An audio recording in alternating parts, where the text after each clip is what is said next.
Standing to a friend, share the whole beginning of this true life story. Here's Part 1, fully expanded.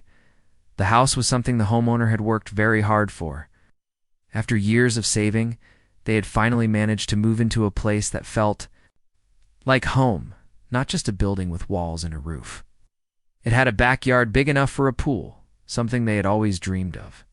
When the pool was finally built, it felt like a reward for all the long nights at work and the endless struggles to get to this point. It was not just a pool filled with water. It was a symbol of privacy, comfort, and a small piece of happiness. That belonged only to them. But in this neighborhood, nothing ever really belonged only to you. The area was under the rule of an HOA at first. The homeowner didn't think much of it. How bad could it be? It was supposed to keep the neighborhood looking nice, right? But soon, it became clear that there was always one person who made it their personal mission to control everyone else's business. In this neighborhood, that person had a name everyone whispered behind closed doors. Karen. Karen was the kind of neighbor who could find something wrong in everything you did. If the grass in your yard grew half an inch higher than the HOA handbook allowed, she would take a photo and report it. If you parked slightly crooked, she would send an email to the HOA board. She had even once knocked on the homeowner's door just to complain that the shade of mulch in their flower bed didn't match the rest of the street.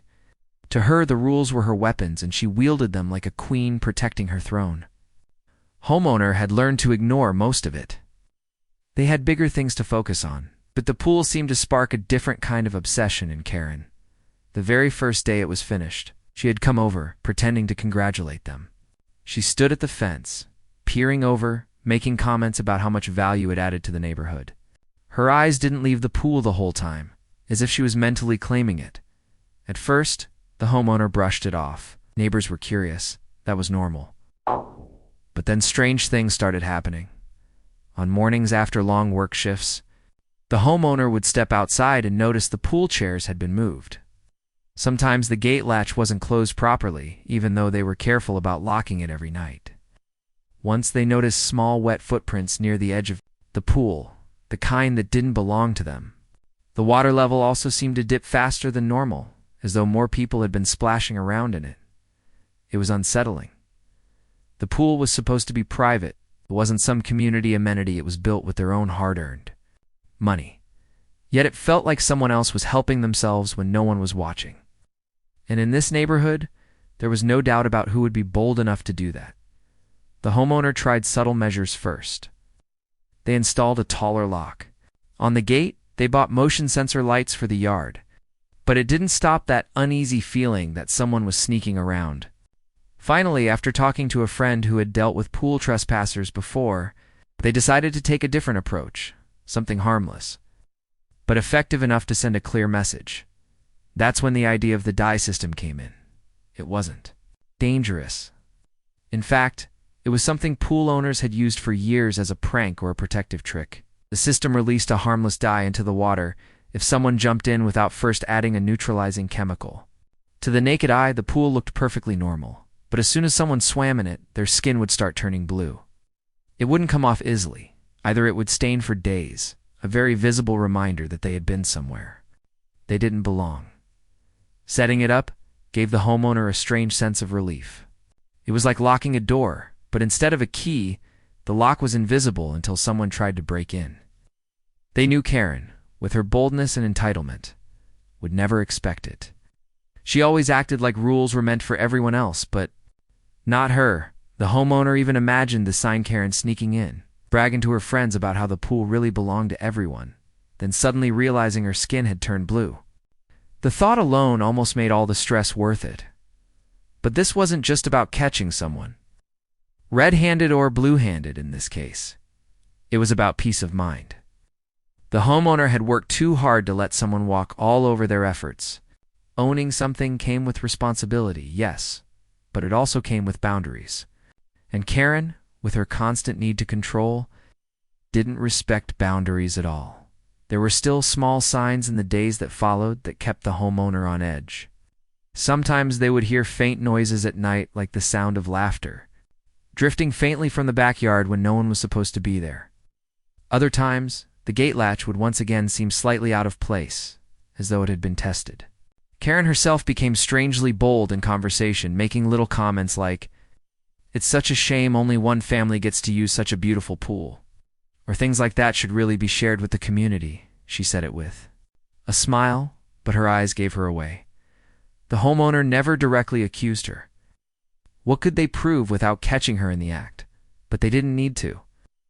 They knew it was only a matter of time before Karen's arrogance pushed her to do something she thought she could get away with. And when she finally did, the die would be waiting. One weekend, the homeowner had stepped out for a short errand. It was a warm day, the kind that made the sun shimmer across the rooftops and made the pool in the backyard look even more inviting than usual. The street was quiet, but that was exactly when Karen chose to make her move. She had been eyeing that pool for weeks, and now that the owner was away, she felt bold enough to act on what she believed was her right. Karen didn't come alone. She gathered a small group of guests, some family, some friends, people who trusted her words when she told them she had access to the pool. To them, she presented herself as a generous neighbor, offering a day of fun. She spoke with confidence, saying things like, "This pool is practically community property anyway. Not fair one person keeps it locked up all the time." She knew how to sound convincing, and her guests didn't question her. They followed her to the side gate with bags, towels, and coolers, as if it were the most natural thing in the world. The gate, which the homeowner had carefully secured, wasn't much of a challenge for her. She had figured out how to lift it, just enough to slip inside. She smirked, proud of herself, and ushered her group in like it was her personal vacation spot. The guests cheered as they stepped into the yard, impressed by how large and clean the pool looked. The water sparkled. Under the sunlight, it looked like something straight out of a resort brochure. The chairs were neatly arranged, the surface was clear, and the air carried that faint, clean smell of chlorine. Karen puffed her chest, smiling as if she were responsible for it all. She told her guests, "I told you this neighborhood has perks. The HOA fees don't just vanish, you know? Things like this should belong to everyone." Her guests bought the story, spread out their towels, unpacked their bags, and got comfortable. Some were already slipping off their sandals and dipping toes in the water, while others filled cups with drinks and clinked them together. For them, this was a perfect weekend escape, all thanks to Karen's generosity. Karen herself strutted around the yard, acting like a host. She opened the umbrella, dragged a chair closer to the pool's edge, and dipped her fingers into the water with a smug grin. She had long believed that the pool should not belong to just one person.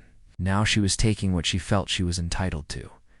No one in her group knew that the beautiful clear water held a secret. They had no idea the pool was wired with a special system that would quietly release dye the moment people splashed in. To them, it was just a normal pool, inviting and refreshing on a hot day. They laughed, took selfies, and prepared to dive in without hesitation. The first splash came from one of Karen's friends, a man who jumped in with a loud cheer, sending water flying everywhere. The group clapped and whistled as he popped his head back up, hair dripping. Another guest quickly followed, sliding into the pool with a happy sigh. Soon, more of them were in the water, laughing, splashing, and enjoying themselves.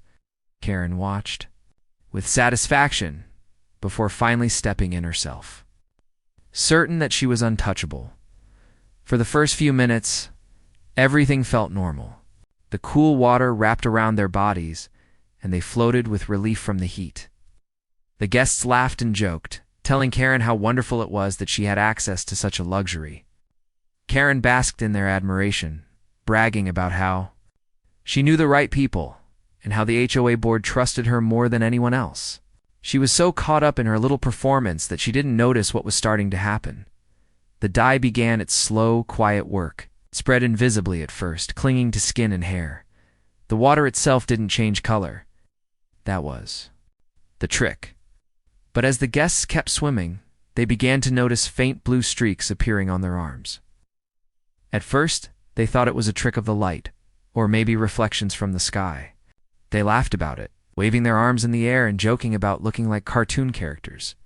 But then the streaks grew darker. One woman gasped when she noticed her legs had turned a bluish shade all the way down to her toes. Another rubbed at his arm, trying to make it fade, but the color stayed put. Karen herself froze when she caught sight of her reflection in the shiny surface of the water. Her face was tinted blue, especially around her cheeks and forehead. "What's happening?" one of the guests shouted, splashing toward the edge of the pool. He climbed out and stared at his hands in shock. His palms were stained as if he had dipped them in paint. He rubbed them on a towel, but the color only smeared further. The laughter turned into shouts of confusion. More people scrambled out of the pool, looking down at their skin in horror. Their swimsuits clung to them, and everywhere the water touched, their skin glowed blue. The more they rubbed, the worse it seemed to spread. Karen tried to stay calm in front of them, but panic flickered across her face.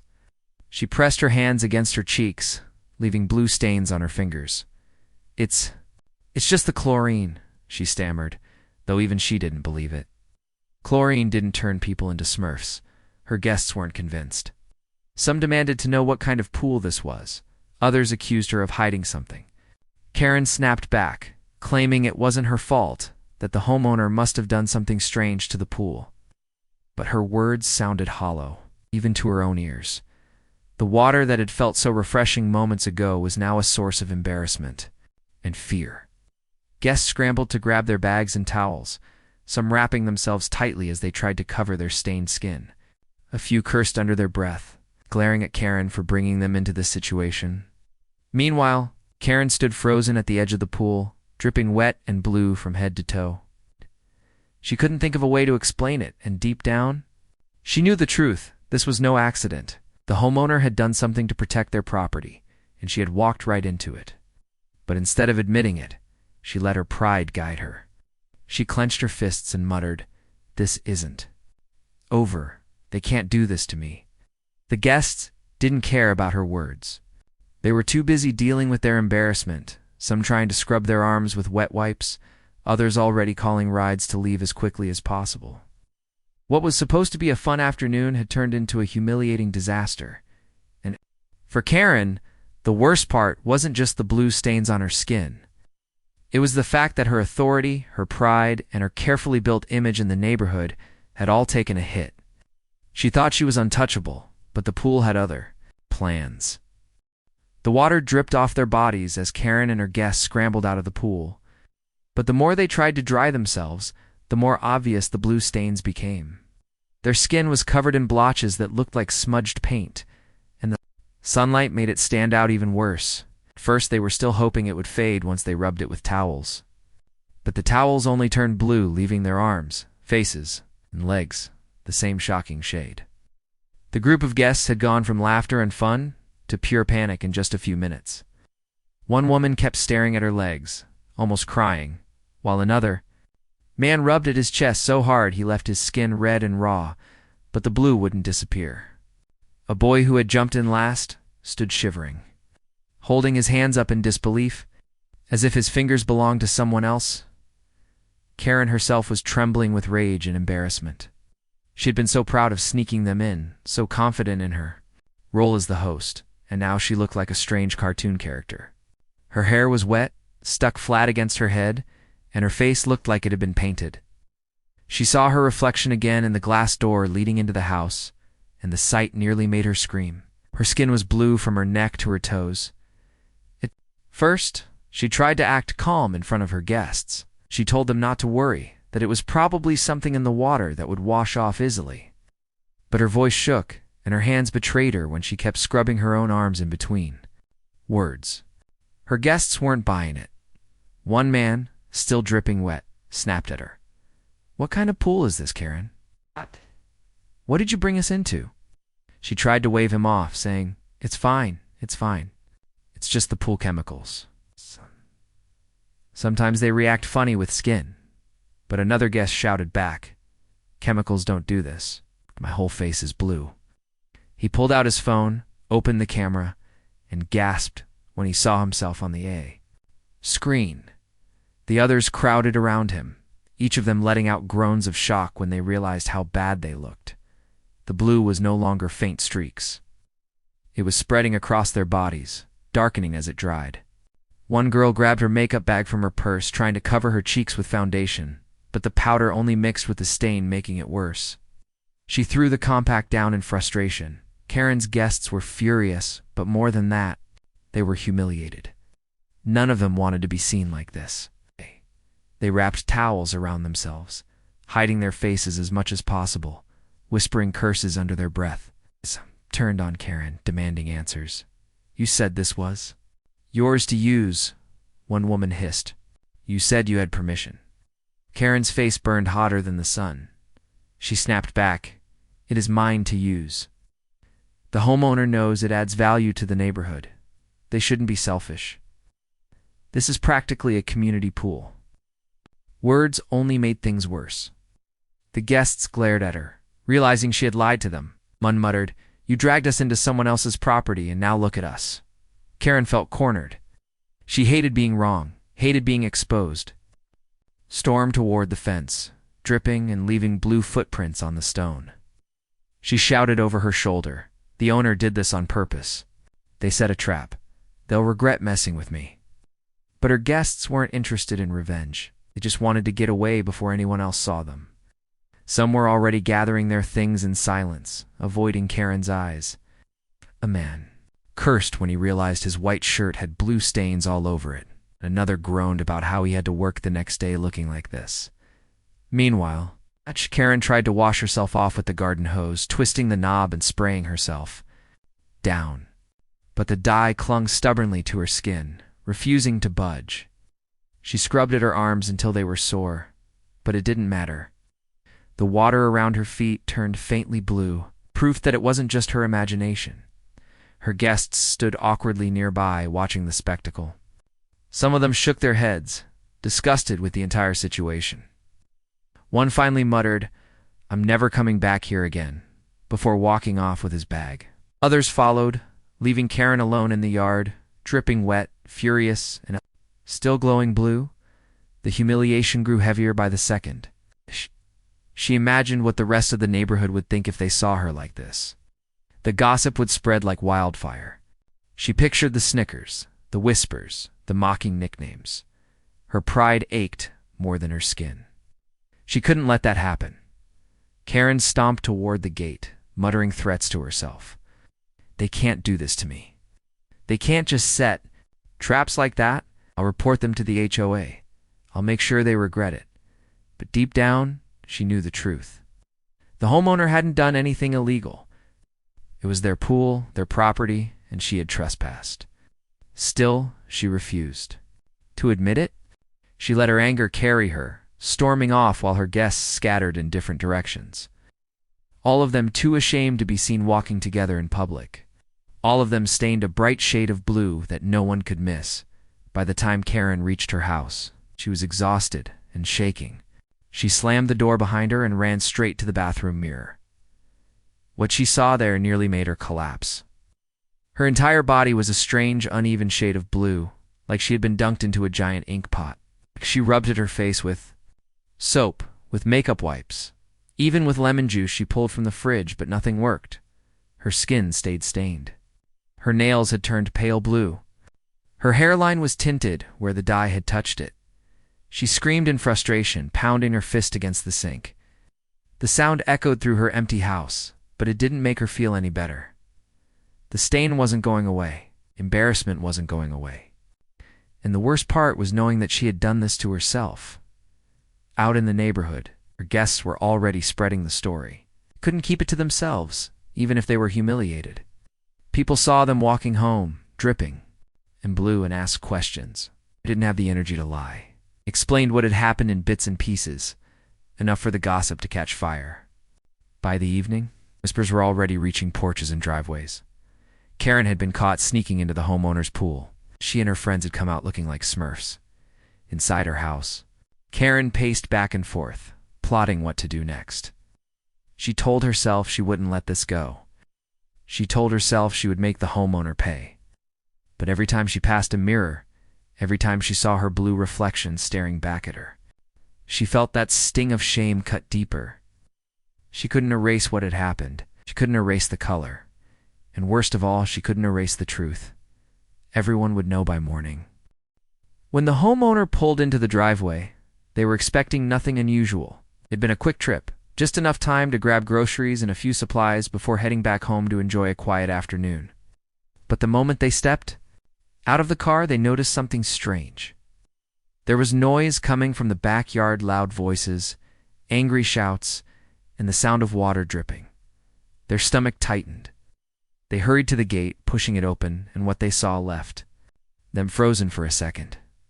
Standing there on the patio were Karen and several people the homeowner didn't even recognize. All of them were wet, their towels wrapped tightly around them, their faces and arms stained a deep, strange blue. They looked like they had walked straight out of a children's cartoon. Water pooled around their feet and the air was thick. With tension, the homeowner's eyes moved from one guest to another before finally landing on Karen. She stood at the front. Dripping wet, hair plastered to her head, her expression twisted with anger and humiliation. The homeowner didn't have to guess what had happened. The dye system had done its job. For a moment, no one spoke. The guests shifted uncomfortably, embarrassed to be caught, while Karen's face grew hotter under the weight of the silence. Finally, she broke it. "This is outrageous," she shouted, pointing a shaking finger at the pool. "What have you done to your water? Do you know what you've put us through? This is dangerous. This is harassment." The homeowner blinked, trying not to laugh at the sight of her blue hands waving wildly in the air. "What are you talking about? Why are you in my yard?" Karen's mouth opened and closed. Her guests glanced at each other, realizing she had no good answer. She stammered before finally blurting out, "We were just enjoying the pool. And then this happened. This dye or whatever, it's staining our skin. This is illegal. I'll call the authorities. You'll regret doing this." The homeowner crossed their arms, keeping their voice calm but firm. "Karen, that pool is on my property. It's locked for a reason. You had no right to be in here. None of you did." One of the guests groaned and shook his head. "I knew it. I knew you were lying," he muttered at Karen. His arms were streaked blue, his shirt ruined, and he looked ready to explode with anger. "You told us this was part of the HOA. You said it was for the community." Karen spun toward him, her face red beneath the stains. "It is. It should be. This whole neighborhood benefits from it, don't you see? I was doing you all a favor, but the guests weren't buying it anymore." They were furious, not only at their blue skin, but at the embarrassment of being caught trespassing. One woman snapped a favor. "Look at us. We're humiliated. You tricked us into breaking into someone's yard. I have work tomorrow, Karen. How am I supposed to walk in looking like this?" Another guest joined in, his voice dripping with sarcasm. "Thanks for the favor, Karen. I can't wait to explain to my boss why I look like a Smurf." Group's anger turned toward her, and Karen suddenly found herself alone in her defense. She tried to shout back at them, tried to blame the homeowner, but the words fell flat. The homeowner just stood there, arms crossed, letting her dig her own grave. Finally, the homeowner spoke again, louder this time so everyone could hear. I installed a harmless dye system in my pool. It's perfectly safe, just very hard too. Wash off. It's there to catch trespassers. And it looks like it worked."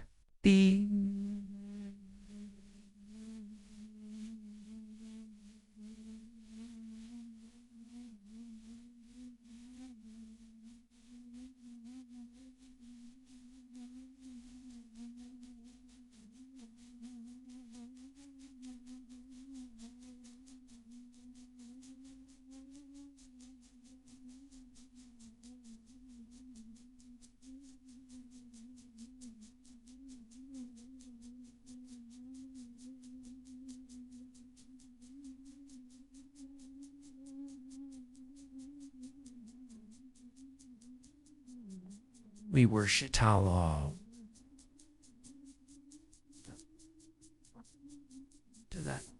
She had led them into a trap, and she had known she didn't have permission. Their embarrassment deepened, and their frustration toward her grew sharper.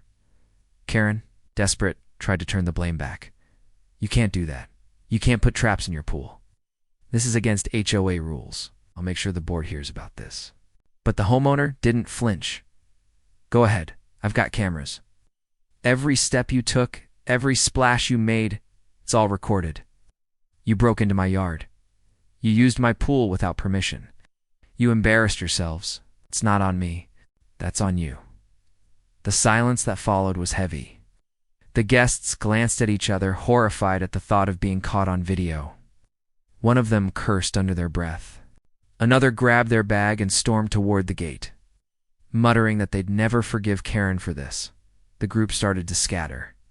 One by one, they left, their towels clutched around them, their heads down to avoid the homeowner's eyes. They didn't say goodbye to Karen, didn't even look at her. Their friendship with her, whatever it had been, had just drowned in blue water. Karen remained standing there alone now, trembling with anger. She pointed at the homeowner one last time, her fingers shaking. "This isn't over. You think you're clever, but the HOA will side with me. You'll see. You can't just humiliate me like this." The homeowner finally let a small smile break through. "I didn't humiliate you, Karen. You did that all by yourself." Karen's face twisted, but she had no comeback. She turned sharply and stormed off, leaving behind wet footprints and the faint scent of chlorine. The homeowner watched her go, shaking their head in disbelief. Within hours, the story spread. Neighbors who had seen the blue-stained guests walking home began whispering. By the time the evening came, the entire street knew what had happened. People leaned on fences, chuckling as they described the sight of Karen and her entourage looking like something out of a children's cartoon. Some shook their heads at the audacity, while others laughed openly at the idea of her being caught so perfectly. The guests, too embarrassed to defend her, told their side of the story to anyone who asked. They admitted that Karen had lied, that she told them the pool was community property, and that she had dragged them into someone else's yard without permission. Their anger at her was clear, and their words spread just as fast as the laughter. For once, Karen wasn't the one pointing fingers in the neighborhood. She was the one everyone was pointing at. And for someone who had built her identity on being in control, on being the loudest voice in the HOA meetings, on making everyone else follow rules, the humiliation was unbearable. The homeowner, meanwhile, finally felt a sense of peace. The die had done exactly what it was meant to do. It hadn't hurt anyone, but it had revealed the truth in a way no words could. Karen couldn't spin her way out of this one, not when half the neighborhood had seen her glowing blue. Even as night fell, the homeowner knew it wasn't the end. Karen wouldn't let it drop so easily. She would try to fight back, to complain, to use the HOA as her shield. But no matter what she did, the image of her standing in the yard wet and stained. Blue would never leave people's minds, and that image, more than anything else, was what stripped her of the power she thought she had. The next morning, the neighborhood was buzzing. People stepped out to collect their mail, water their lawns, or walk their dogs. But the only thing anyone wanted to talk about was what had happened at the pool. The story had already traveled across the entire block. Some neighbors had seen Karen and her guests trudging home, blue from head to toe. Others had heard it directly from the angry guests themselves. By sunrise, Karen had a new name whispered between front porches and kitchen windows: the Smurf Lady. The homeowner sipped their coffee inside, listening to faint laughter drifting in through the window. They didn't even have to ask what. It was about they knew. The die had done its work better than expected. Not only had it protected the pool, but it had also made Karen's trespassing impossible to hide. Her pride, which had always been her strongest weapon, had crumbled overnight. Later, that day, the HOA board called an emergency meeting. Karen had wasted no time filing a complaint. She marched into the office first thing that morning, still faintly blue around her ears and hairline, insisting that the homeowner had set dangerous traps in the pool. She demanded punishment, even removal of the die system. She claimed it was unfair that the pool should have been shared with the community in the first place. Her voice carried through the walls, loud and shrill, but the homeowner wasn't worried. They'd been expecting this. When the homeowner arrived at the meeting, they carried a small flash drive in their pocket. Karen sat at the end of the table, arms crossed, glaring at them with red-rimmed eyes. The board members looked uncomfortable, shuffling papers and avoiding her gaze. She had clearly been shouting before the homeowner came in. The president of the HOA cleared his throat. "We've received a complaint from Karen about your pool security system. She claims it created a public disturbance." Karen slammed her hand on the table. A disturbance? It humiliated me. It humiliated my guests. Look at me, I'm still blue? This person can't be allowed to do this. It's an abuse of power. The homeowner stayed calm, pulling the flash drive from their pocket. With all due respect, I think the board should see the full picture before making any judgments.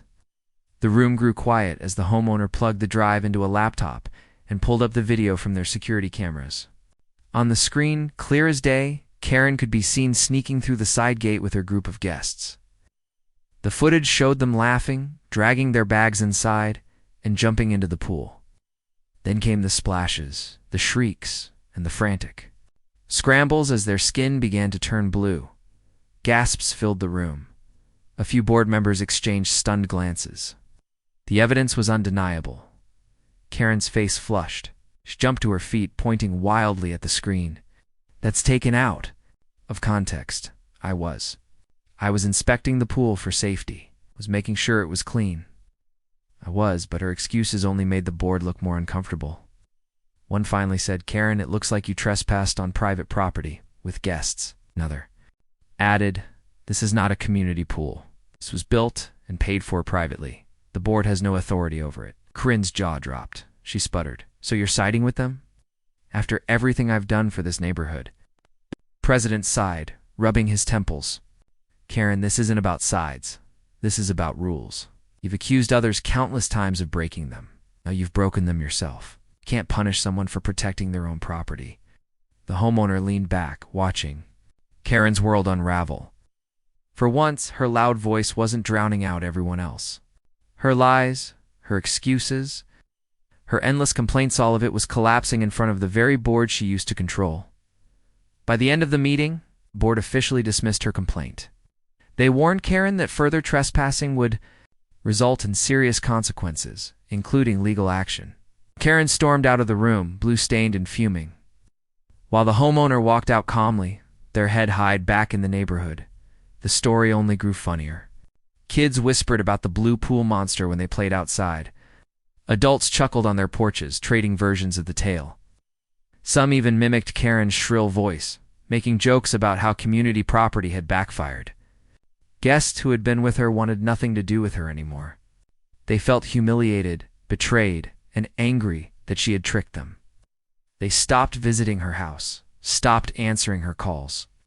One of them even told neighbors that Karen had insisted the pool was practically hers, and they believed her. Only made the laughter louder. Karen tried to recover her pride. She avoided walking outside during the day, sneaking to her car only late at night. But even weeks later, faint blue stains still clung to her skin around her fingernails and toes, refusing to fade completely. Every time someone caught sight of her, they smirked or whispered. She had lost her authority, her friends, and her reputation. The homeowner, on the other hand, finally felt peace in their own home. They sat by their pool in the evenings, listening to the soft trickle of water, no longer worrying about trespassers. They didn't need to boast or spread the story. The neighborhood had done it for them. The dye had revealed Karen's true colors in more ways than one. From then on, no one dared sneak into the pool again. Ah! Everyone knew about the dye. And everyone remembered the day Karen, the woman who thought she could control everyone else, turned herself into the neighborhood joke. The homeowner smiled whenever they thought about it. They hadn't just protected their property, they had protected their peace.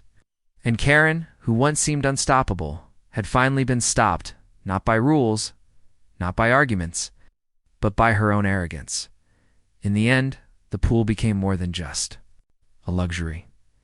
It was a quiet reminder that boundaries mattered, that hard work deserved respect, and that sometimes the best justice wasn't loud or harsh. It was simply letting people expose themselves. And Karen had exposed herself completely, one blue stain at a time.